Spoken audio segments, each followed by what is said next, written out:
in August ni som panga Independence Day ni sang nei la som ni pali lai lam ma pikawar anti chung nga hian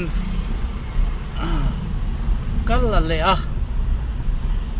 bazar bung kon chua chia atangin kan chana thalak ki an hei traffic jam om alova kan tlan chara tunai hian kan chin kwal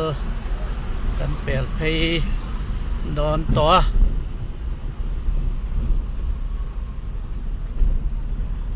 motor awang pian mai le ngala hei an muang hian kan tlan thang lam ma po kon han en ula azam lo an tlan zut mai bokani tunai hian State Bank main branch kota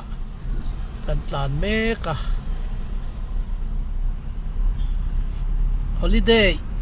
ni hian motor hi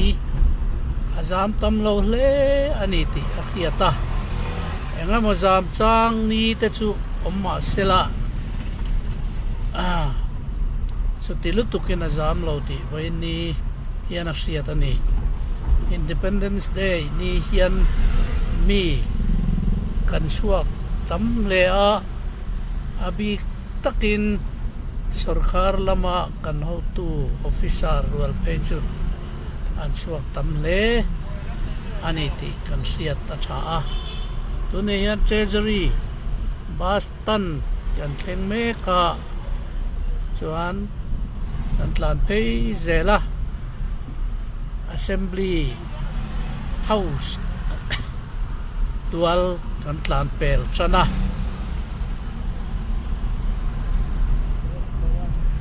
gas governor bul rasba wan kan thleng phei bok ani ti hian voi khat ma traffic jam ala om lova hetiang te han ngai tua hi chuan heng holiday le in rin ni kan ti te po hi sumdong te in rek lova sumdong ten loading and non loading chungchanga tong pui sira kan loading te pick up mang ni kan om theme ema I ko van te kan mangtlang puya wholesale na hian chuwang chuan ngai to na tharnen kan ram thuai tu te kan ho tu te traffic lama kan ho tu te pon in lo man hi thak khopin e kathia ni tuna hian apar khatla uthang tin khuma building bul Boston kha kan pel phei mek ani khal zelango katlan mia mai ni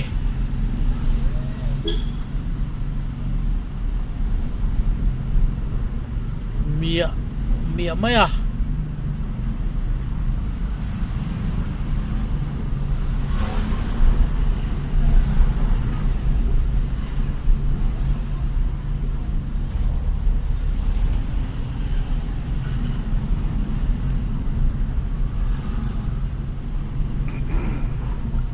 Central UMA Office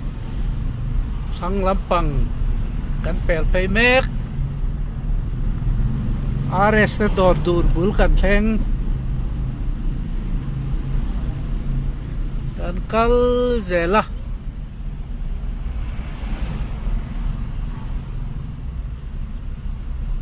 sikul pui kon kan thlenga thang lam le chak lam te mina din tok loi dewa second thum ta thling lawang ชุดเตียงอังเวลชูกันนันดิ้งเด็ดตาไอสกูลปุยก่อนทราฟิกพอยต์อันนี้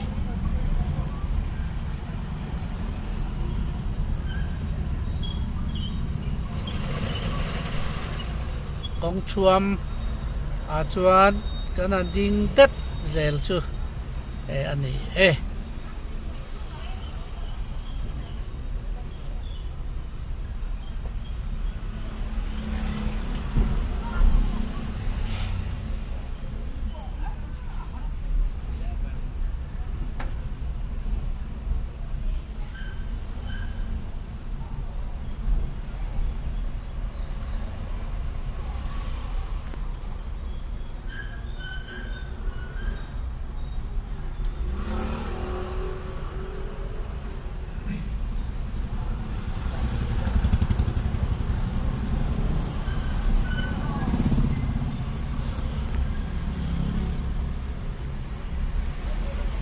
มิชชั่นเวงเบียกอิน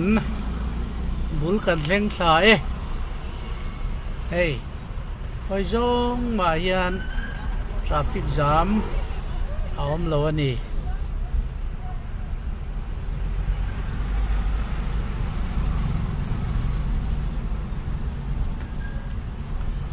ของซีเรียนลายปิกอัพโปบุงระพูรินloading and unloading lo nei masala chu chuan traffic jam asiam lo tura ngai ani mission veng bazar kan thleng thlamek la hian lunbuang electrical store lunbuang store po kan thleng thla te sui na lian ne lutuka la hi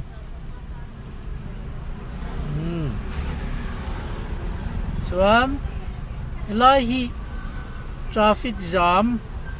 a jam wang po ni chia lovin engamo an tia an zoi te tai lai po hi second khat po voin ni hian kan jam lo lukani kan ding tet chawani chuan bus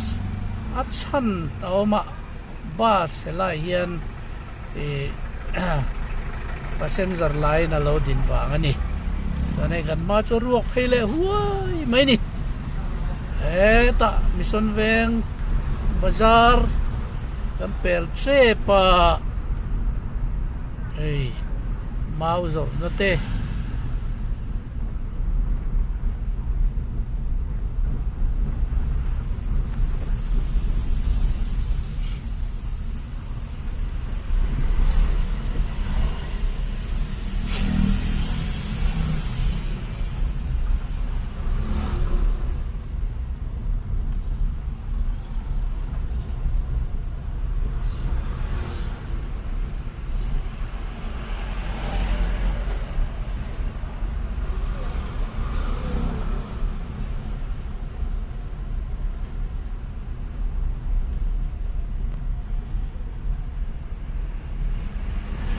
kulikon